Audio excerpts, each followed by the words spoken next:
کراچی والے، السلام علیکم. کراچی کے ہیں آپ؟ میں ویسے گیس کر رہا ہوں، مجھے نہیں معلوم. ہاں جی، السلام علیکم سر. السلام علیکم، کیسے ہیں بھائی صاحب؟ خیریت سے ہیں؟ کیا نام ہے آپ کا؟ اللہ کا شکر، اللہ کا کرم. میرا نام ہے عبدالصمد، میرا تعلق کراچی سے ہے اور میں آپ کو کافی عرصے سے سن رہا ہوں. جی آپ کو سے بہت کچھ سیکھا ہے، بہت کچھ سمجھا ہے. تھینک یو سر. اگر میں یہ کہوں کہ مجلسی کو پڑھنے سے بہتر ہے کہ اللہ یاری کو سن لیا جائے تو زیادہ بہتر ہوگا. میں آپ کا خادم ہوں، اللہ آپ کو عزت دے. Thank you. اب یہ مسئلہ یہ ہے کہ انسان، جہاں میں سنی گھرانے میں پیدا ہوا ہوں تو سنی ہوں، جی لیکن اس کا مطلب یہ نہیں کہ آدمی دوسروں کے عقائد کو نہ سمجھے، نہ سنے. سننا چاہیے، سمجھنا چاہیے. جی تو سنتا رہتا ہوں، سمجھتا رہتا ہوں، اور جو کچھ چیز سمجھ میں نہیں آتی تو صرف یہ اس کی اختلاف کی نوعیت صرف سمجھنے کی، نہ سمجھنے کی حد تک ہے. صحیح. کیونکہ ہم جس کمیونٹی میں رہتے ہیں، مشرب شیعہ سنی ہم ساتھ ساتھ رہتے ہیں، تو اتنا زیادہ ہم وہ نہیں کر سکتے. جی تو میرے کافی دوست یار بھی رہتے شروع سے ہیں، ان سے بھی سلام دعا رہتی ہے، بات چیت ہوتی رہتی ہے، تو تھوڑی بہت نالج بھی ہے. ماشاء اللہ. کچھ چیزیں ہیں جو کہ میری سمجھ میں نہیں آ رہی ہیں، جی سر. اور جو میرا عدم اعتماد کا، یعنی کہ میں اس آپ سے سمجھنا چاہتا ہوں کہ میں بیسیکلی میرا اپنا ایک عقیدہ ہے یا اپنا ایک تھاٹ ہے، وہ یہ ہے کہ میں مسلمانوں کو دو حصوں میں ڈیوائڈ کرتا ہوں، ایک امامی اور ایک غیر امامی. صحیح. اب بائی چانس میں غیر امامی گھرانے میں پیدا ہوں تو غیر امامی ہوں. اب اس میں صحیح. حنبلی بھی ہیں، شافعی بھی ہیں، مالکی بھی ہیں، دیوبند حنفی بھی ہیں. پھر حنفی کے اندر سب شاخ میں دیوبندی بھی ہیں، بریلوی بھی ہیں پاکستان. اور صحیح. امامیوں میں اشناسری بھی ہیں، آغا خانی بھی ہیں، بوری بھی ہیں، ان پاکستان. تو میں اس کو دو بریکٹ میں رکھتا ہوں. صحیح. تو یعنی کہ آپ مجھے کہہ سکتے ہیں کہ ایک غیر امامی ایک امامی سے اپنے کچھ سوالات پوچھنا چاہ رہا ہے. جی تو بیسیکلی سوال میرا یہ ہے کہ سب سے پہلا سوال ہے اصول میں.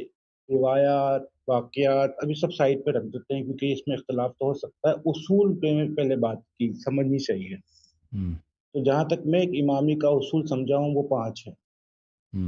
توحید ہے، عدل ہے، نبوت ہے، امامت ہے اور قیامت. صحیح. یہ 5 ہیں جہاں تک میں سمجھا ہوں.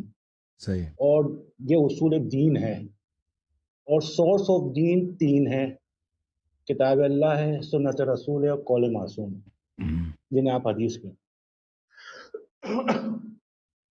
تو ابھی اصول کے اندر جو میرا سوال یہ ہے کہ جو سیکوینس ہے اصول میں: توحید، عدل، نبوت، امامت اور قیامت. اس میں جو عدل ہے وہ بیسیکلی سمجھنا چاہ رہا ہوں کہ وہ کس نوعیت کا عدل ہے. کیونکہ جہاں تک میں سمجھا ہوں، پہلے میں اپنی بتا دوں، شاید میں غلط سمجھا ہوں، تو کہ شیعہ امامی نقطہ نظر میں امامی اللہ کی رویت کے قائل نہیں ہیں. غیر امامی بھی رویت کے قائل نہیں ہے صرف دنیا میں، لیکن وہ مانتے ہیں قیامت کے دن اللہ کا دیدار ہو جائے گا. لیکن امامی کی رائے یہ ہے کہ وہ اللہ قیامت کے دن بھی نظر نہیں آئے.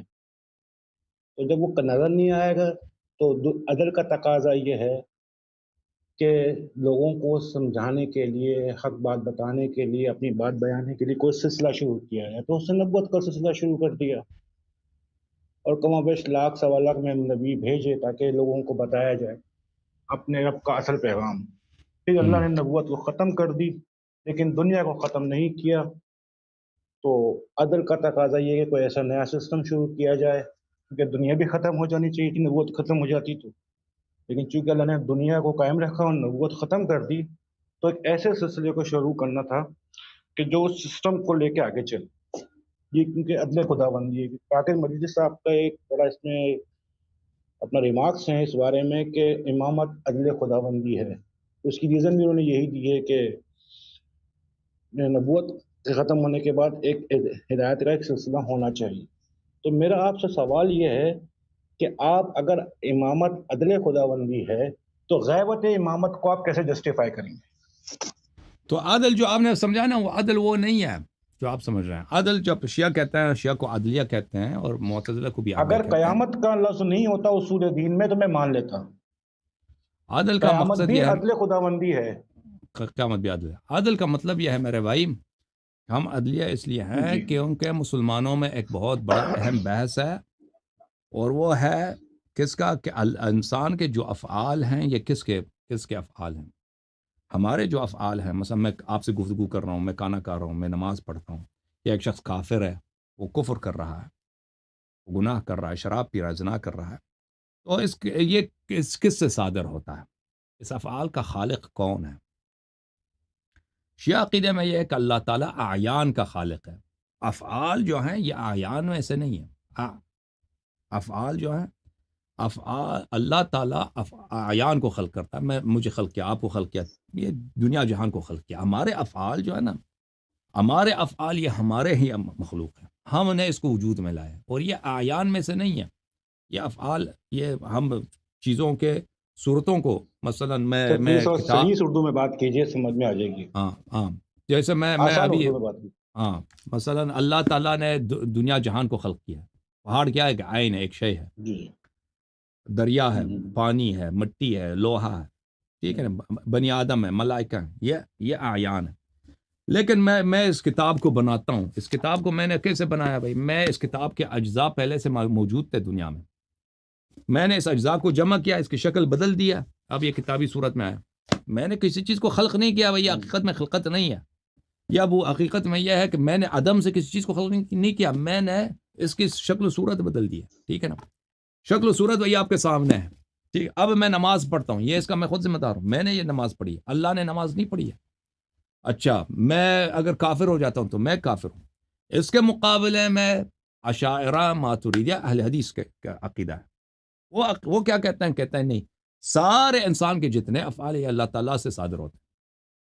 کافر جو کفر کرتا ہے، مسلمان جو مسلمان ہے، اس کا ایمان ہے، نماز، روزہ، زنا وغیرہ، یہ سب اللہ تعالیٰ کے افعال ہے۔ میں آپ کو کچھ دکھا دیتا ہوں، یہ ملاحظہ فرمائیے۔ یہ کتاب شرح المقاصد، شرح مقاصد مسعود ابن عمر تفتازانی کی ہے، یہ خود بھی ماتریدی ہے، اور اس کا عقیدہ اشاعرہ اور ماتریدیہ میں اس مسائل میں بہت کم اختلاف ہے۔ جز نمبر 4، چاپدار عالم الکتب، یہاں پہ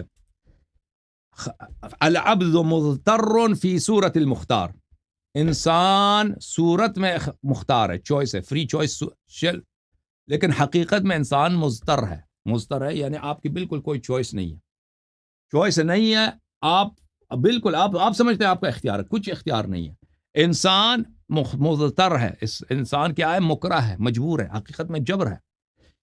یہ اختیار جو ہم کہتے ہیں نا کہ ہم مختار ہیں، ہم میں اپنے اختیار سے پانی پیتا ہوں، میں آپ جبریہ کے قائل ہیں؟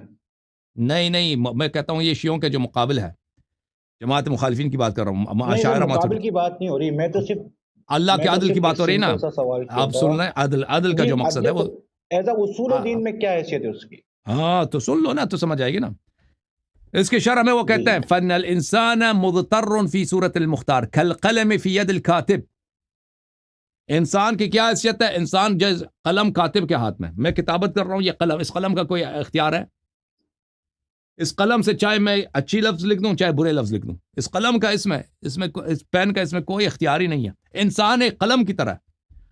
والوتد فی شق الحائط، اور جیسے آپ ایک کھیل کو دیوار میں مارتے ہیں نا ہتھوڑے سے، کھیل دیوار میں جا رہا ہے، یہ جو کھیل دیوار میں، اس کا کوئی اختیار ہے؟ کوئی اختیار نہیں ہے، آپ اس کو ماریں گے تو اندر جائے گا، نہیں ماریں گے تو اندر نہیں جائے گا، ٹھیک ہے نا۔ وفی کلام العقلاء قال الحائط للوتد لما تشقنی فقال سل من یدقنی، کسی شاعر نے شعر کہا ہے کہ کسی نے کھیل سے پوچھا کہ تو دیوار میں کیوں گھس رہا ہے، اس نے کہا کہ اس سے پوچھو، مجھ سے کیوں، اس سے پوچھو جو مجھے مار رہا ہے۔ کہنے کا مقصد نہایت اختصار کے ساتھ کہ یہ اللہ تعالیٰ کا اس سے عدل نہیں ہوتا۔ اگر اللہ تعالیٰ مجھ سے کفر کراتا ہے اور میرا اختیار نہیں ہے، مجھ سے کفر کراتا ہے، مجھے کیونکہ میرے سارے افعال کس کے؟ اللہ کے، میں ظاہر میں مختار ہوں، حقیقت میں مضطر ہوں، میں مجبور ہوں، مجھے جبر ہے۔ تو اس کا مطلب کیا ہوا؟ اس کا مطلب یہ ہوا کہ میں جب کافر ہو جاتا ہوں، میں نماز نہیں پڑھتا، میں نبی صلی اللہ علیہ وسلم کی نبوت کو نہیں مانتا، یہ سب اللہ کے افعال ہیں۔ اب روز قیامت مجھ سے سوال کرے کہ بھائی تو کیوں کافر ہے، یہ تو فضول ہے نا، یہ تو فضول ہے، اور پھر مجھے سوال کرنے کے بعد مجھے جہنم بھیج دے۔ جبریہ میں چلے گئی، ہاں نا تو سن لینا آپ سن لینا جبریہ کی ہاں بحث میں آ گئے، سن لے میں سن لے صرف بھائی اصول سن میں لے، آ رہا ہوں۔ میں اصول کی بات کر رہا ہوں، میں کوئی فضول بات کر رہا ہوں۔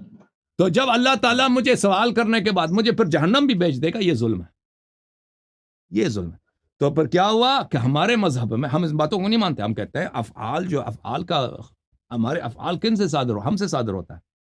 ہمارے جو مخالفین جتنے جماعت عمریہ کے جتنے فرقے ہیں، چاہے وہ اشاعرہ ہیں، چاہے ماتریدیہ ہیں، چاہے اہل حدیث ہیں، سوائے معتزلہ کے، ابھی معتزلہ پاکستان میں کوئی ہے نہیں، معتزلی کون ہے؟ کوئی نہیں، ٹھیک ہے نا۔ یہ سب کے سب اللہ تعالیٰ سے قائل ہیں کہ آپ ہمارے افعال اللہ کے افعال ہیں، حقیقت میں یہ صورت میں ہمارے افعال ہیں، ظاہر میں یہ حقیقت میں ہمارے افعال ہے نہیں۔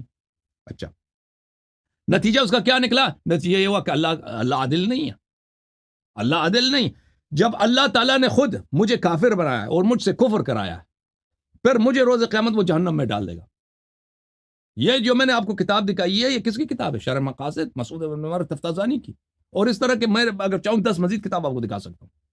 اوکے، عدلیہ جب ہم کہتے ہیں نا، عدلیہ، عدل سے کیا مراد ہے؟ عدل سے یہ مراد ہے کہ اللہ تعالیٰ سے ہم وہ نسبت نہیں دیتے، وہ چیز ہے۔ اگر یہی کام ایک شخص اپنے گھر میں کرے، کہ اگر ایک شخص اپنے غلام کو کہہ دے کہ بھائی تو چوری کر، چوری کرنے کے بعد کیا کر، اس کو پکڑ کے مارنا شروع کر دے کہ تو نے چوری کیوں کیا، تو ہم اس کو کہیں گے یہ قبیح کام ہے۔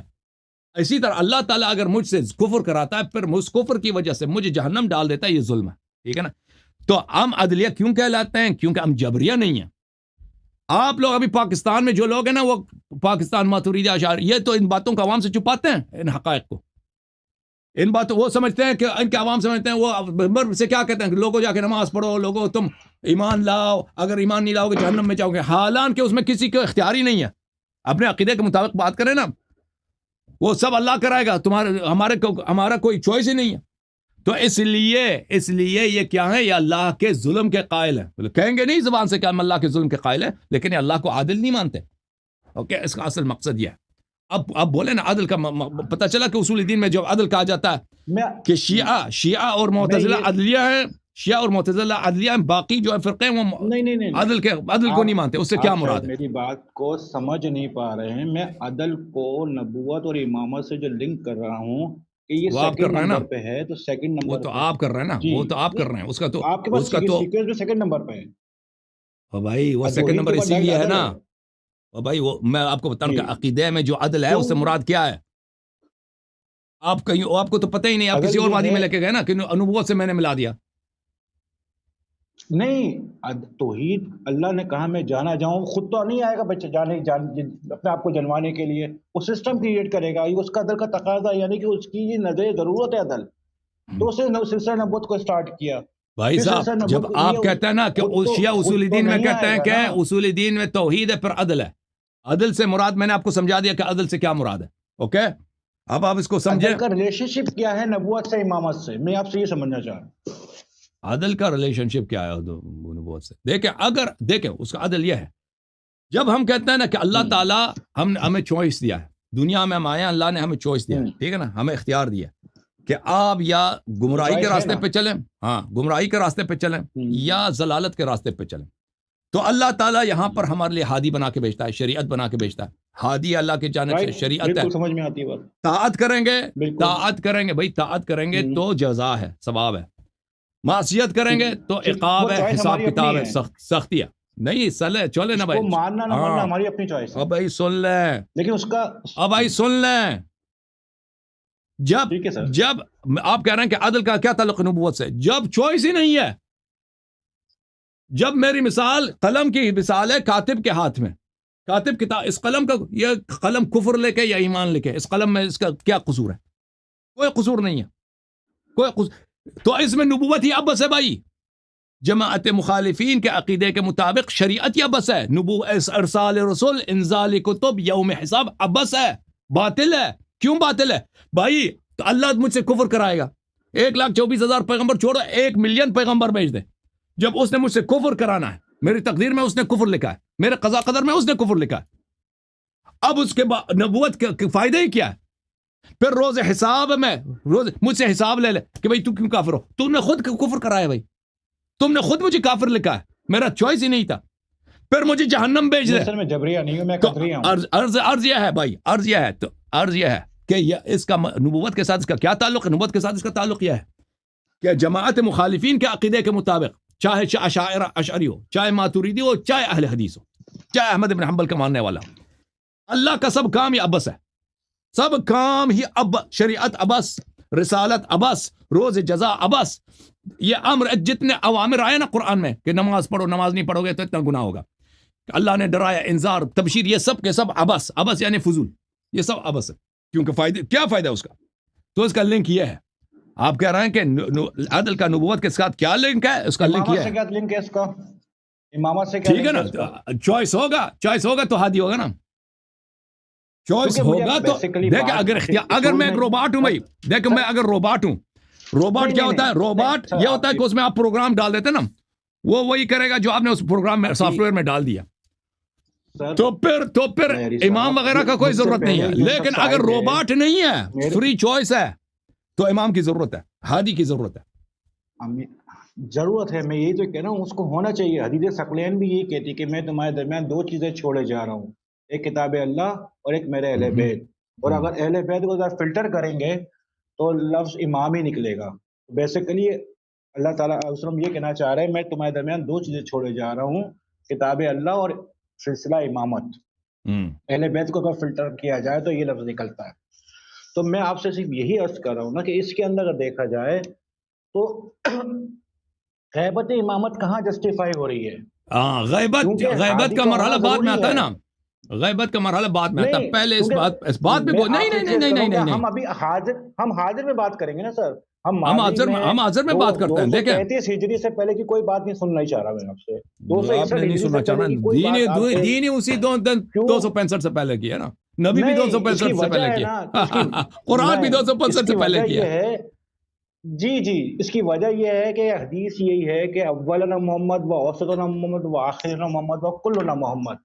تو میرے لیے تو سب سے برابر ہے، لیکن میں جس زمانے میں ہوں تو میں اپنے محمد کی بات کروں گا صلی اللہ علیہ وسلم. میں اس لیے کہہ رہا ہوں نا، مجھے تھوڑا نیوٹرل ہو کے بات کرنی پڑے گی. تو آپ مجھے پہلے بتائیں کہ آپ مانتے ہیں کہ نبی صلی اللہ علیہ وسلم کے بعد ایسے شخص کی ضرورت ہے کہ اس جیسا صاحب علم، صاحب عصمت ہو؟ نہیں مانتے؟ میرے ساتھ نہیں مانتے تو پھر غیبت پہ بات نہیں ہوگی. جب اصل کو نہیں مانتے تو فرع پہ بات ہوگی نہیں. جب اصل کو نہیں مانتے تو فرع پہ گفتگو ہی بیکار ہے. یہ عقلاء کا طریقہ کار ہی نہیں ہے کہ اصل کو نہیں مانتے تو فرع پہ بات کریں. ارے حاجی اللہ صاحب، میں اگر نہیں ماننا تو میں غلط بھی ہو سکتا ہوں. میں یہ تھوڑی کہہ رہا ہوں کہ میں صحیح ہوں. تو ایسی بات بالکل آپ غلط ہیں، بالکل آپ غلط کہہ رہے ہیں نا. اور بھائی ہر چیز کی ایک بھائی صاحب دیکھیں، بھائی صاحب پہلے کو نہ ماننے کی بنیادی وجہ جب آپ اسکول جاتے ہیں نا میتھس پڑھنے کے لیے، ریاضی پڑھنے کے، حساب پڑھنے کے لیے، سب سے پہلے آپ کیلکولس سے شروع کرتے ہیں، الجبرا، لینئر الجبرا سے شروع کرتے ہیں. میں غلط ہو سکتا ہوں، سب سے پہلے آپ ٹریگنومیٹری سے شروع کرتے ہیں. نہیں ہوگی جی بھائی صاحب، جب آپ اسکول جاتے ہیں انگلش سیکھنے، سب سے پہلے شیکسپیئر سے شروع کرتے ہیں یا ABCD سے شروع کرتے ہیں؟ ABCD سے شروع. ختم بات. اصل سے شروع کرتے ہیں نا. اصل کو اگر نہیں مانتے تو شیکسپیئر کی باری نہیں آتی. ABCD کو میں نہیں مانتا بھائی، ABCD غلط ہے. شیکسپیئر کی کتاب کی باری آتی ہے. جب اب اصل امامت پہ گفتگو کر رہے ہیں کہ نبی صلی اللہ علیہ وسلم کے بعد ان کا خلیفہ ہونا ضروری ہے یا نہیں ہے؟ نمبر پہ آ رہی ہے نا سر. ہاں نہیں ہے ضروری، کیونکہ نبوت ختم نبوت نہیں ہے تو پھر فرع پہ بات نہیں کریں گے، فرع پہ اس اصل پہ بات کریں گے. آپ جو عدل کی بات کر رہے ہیں نا، اس عدل کو آپ نے سمجھا ہی نہیں ہے. عدل کو آپ نے سمجھا ہی نہیں، وہ عدل کسی اور چیز کا نام ہے. میں وہی تو سمجھنا چاہ رہا ہوں آپ سے، سمجھا دیا میں نے. سمجھنا چاہ رہا ہوں آپ سے، کیونکہ اگر مجھے عدل سمجھ میں آ گیا تو مجھے امامت سمجھ میں آ جائے گی. تو میں نے سمجھا دیا نا، سمجھ میں آ جائے گی تو غیبت نبوت کی مسئلہ. تو آپ امامت پہ بات نہیں کرنا چاہتے نا، آپ غیبت پہ بات کرنا چاہتے ہیں. آپ کہاں اصل امامت پہ بات کرنا چاہتے ہیں؟ آپ کہتے ہیں میں اصل امامت پہ بات نہیں کرنا چاہتا، غیبت پہ بات کرنا چاہتا ہوں. تو بات نہیں ہوگی نا. اس لیے کرنا چاہتا ہوں کہ میں اشنا سری سے بات کر رہا ہوں. جو اللہ کو نہیں مانتا بھائی، جو اللہ کو نہیں مانتا اس کے ساتھ گفتگو ہو سکتی ہے کہ اللہ خالق ہے یا نہیں ہے. کہتا مجھے پتہ ہے کہ اللہ نہیں ہے، تو پر وہ جو وہ ہے ہی نہیں تو وہ خالق کیسے ہو سکتا ہے؟ آپ تھوڑی میری بات سمجھنے کی کوشش کریں. اگر میں انکار بھی کر رہا ہوں تو مجھے آپ غلط کہہ دیں، میں تو کوئی مسئلہ نہیں. غلط کہہ رہا ہوں نا، میں آپ سے یہ نہیں کہتا ہوں کہ میں غلط کہہ رہا ہوں نا آپ کو. غلط ہاں بھائی، ماننے کی وجوہات ہیں. Okay, thank you sir. Karachi والے وجوہات ہیں وہ بیان. Thank you sir. Thank you sir, اللہ آپ کو جزائے خیر دے. پہلے اصل ارے پہ سر پھر ناراض فرع کیوں ہو رہے ہیں آپ؟ پہ. ناراض نہیں ہوں. چلیں اصل پہ کر لیں، چلیں اصل پہ تھینک یو کر سر. لیں. ابھی اتنا میں- ٹائم ضائع کر دیا بھائی، میں تک گیا ہوں. 7 گھنٹے ہو گئے نا. آپ اصل پہ بات کریں. ٹھیک ہے، اصل پہ بات کریں گے. اللہ آپ کو جزائے خیر دے. اصل پہ بات کریں گے اگلے ہفتے. آپ نے اتنا ٹائم لے لیا، آدھا گھنٹے اسی باتوں میں. ٹھیک ہے نا، میں تک گیا ہوں. 7 گھنٹے ہو گئے مجھے یہاں بیٹھے بیٹھے. آپ اگلے ہفتے آ جائیں، اصل امامت پہ بات کرتے ہیں. پھر جب اصل امامت ثابت ہو گیا پھر بات کرتے ہیں کہ اب جو ہے امام ظاہر ہے یا غائب ہے، اس پہ بات کریں گے. ٹھیک ہے، پہلے اصل کو مان لو. جب اصل کو مانتے ہی نہیں ہیں، میں اصل کو نہیں مانتا بھائی. میں نہیں مانتا کہ پیغمبر ہے. احمد مختار صلی اللہ علیہ وآلہ وسلم اللہ کے نبی. اب یہ اس پہ بات کریں گے کوئی سنت حجت ہے یا نہیں. یہ بحث بکواس ہے. یہ بحث بالکل بکواس ہے. اگر میں ان کی نبوت کو نہیں مانتا، ان کی حدیث قولی فعلی حجت ہے یا نہیں، یہ بحث ہے، اس بیکار ہے. پہلے ہم بات کریں گے کہ یہ شخص جس کو مسلمان اپنا آخری نبی مانتے ہیں، یہ واقعاً پیغمبر ہے یا نہیں ہے. ٹھیک ہے نا. اگر پیغمبر ہے پھر بات کریں گے کہ اس کا ہر قول واجب الاتباع ہے یا نہیں. جب نہ مانتے ہی نہیں ہے تو یہ بحث ہی بکواس ہے. اے بی سی ڈی کو نہیں مانتا، کہتے میں اے بی سی ڈی کو نہیں مانتا. شیکسپیئر کا اسپیلنگ مجھے سمجھا دو. میں شیکسپیئر کا اسپیلنگ آپ کو نہیں سمجھا سکتا بھائی. اے بی سی ڈی کو پہلے ماننا ہوگا. اوکے میرے عزیزو، آپ سب کو سلام ہو.